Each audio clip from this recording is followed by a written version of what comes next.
աշխատանքային օրում պատասխանը ստանալու ենք, բոլոր արցախցիները իմացեք, որ սպասեք 15 աշխատանքային օրում պատասխան կստանանք։ Կառավարությունից հետ ենք մնացել։ Շատ են հա արցախցիները ոսպարվում։ Շատ նաև մարդիկ ունենք 10-ից 15 հոգի կա, որ մուծումները արել են, դաժե հայտ անցած անգամ Արցախից Կիրովականից եկել է գործի տեղից ինքը ՊՆ-ի աշխատող է, գործի չի կարա հիմա ամեն օր գա։ Տարբեր տեղերից տարբեր աշխատող։ Խեք ստիպում մարկանց իրանց աշխատանքին բան, դուք խի օրենքը չեք մշակում, որ բոլորին հասնի, ոչ թե սկզբից միջև ընտրությունը պարոն վարչապետը այստեղ այս ֆանտաների մոտ հելավ արտահայտվող ասեց բոլորից վարորդական իրավունքները ելնելու է չասեց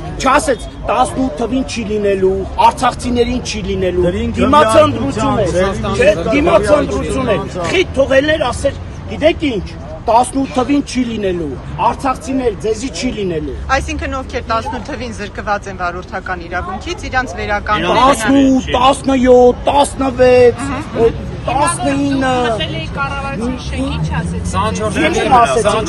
Ռուսաստանում են իմ հայկական պրավեն զրկի առանց տեղյակ Հայաստանում 2 տարի հետո ցույցատվեց զրկված վերցել են ձեռիցս, ասում են Ռուսաստանն է զրկե պետք է այդպես քննություն տաս։ Ռուսաստանով այ քաղաքացուն Հայաստանում է զրկված։ Ես վարորդական զրկված եմ։ Ես վարորդների վարորդները խնդրում են միշտ ես բարձրաձայնում եմ, ես տաքսու վարորդ եմ եւ չգիտեմ ճանաչում եք տաքսու հարցերով եմ միշտ բարձրաձայնը Բրազիլիայի հրապարակում միշտ ես վարորդների հարցով տաքսու հարցերով եմ բարձրաձայնել, մինչև այսօրս տաքսու հարցերն էլ ուզում են լուծում տան, արդեն 8 ամիս է նախարարությունը մեզի դիմավորել է, ընդունել է, բայց հարցի լուծումը ընդամենը 1% է տվել։ Դաժե տաքսու հարցերն էլ լուծում չեն տալիս լիարժեք։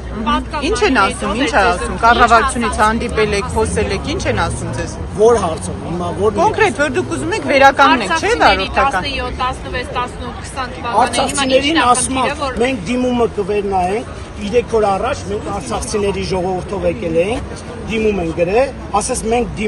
դիմումը կնայենք, ընդամենը մեզի տվեք 15 օր ժամանակ, այդ 15 օրվա ընթացքում կհասկանան, երևի մենք սխալվել ենք։ Իրանք ասում են երևի մենք սխալվել ենք, իրոքից արցախցիների մասնատենք, դուք բոլորը հայ եք։ Բայց մինչև նախագծի քննարկումը երբևէ դուք դիմել եք կառավարություն, ասել եք, որ դուք եք զրկված 18։ Դուք ասում եք Փաշինյանը ձեզ խոստացավ, բայց օրինակ Փաշինյանը տեղյակ է։ Դուք լիարժեք չեք լսում։ Փաշինյանը հելավ այստեղ, ինքը ասեց բոլոր վարորդական իրավունքները տալու են, վերականգնվելու։ Ինքը չշեշտեց արցախցին։ Մարտա Արցախից գնացել է գումար ամուծել 50,000 ու հետո ասում են դուք մերժված եք։ Այդ 50,000-ը մի շաբաթ հետո է իրան տալիս է։ Հետ են տալիս, դիմումի գրում ես դիմումը, այդ ում ես գնում 50,000 փողից ձերի տալիս ես, հետո մի շաբաթ հետո վերում։ Եթե չեք տալիս, այդ ծրագրի մեջ գրեք, այլ փողն չվեկալեք։ 18 թվականներին ասեց ότι ուրիշ սենց բաներ խոսած, ուրիշ բաներ եւի 18-17 թվին ինքը չէ վարչապետ, եւի ասում է 18 թվին ինքը ընտրվել է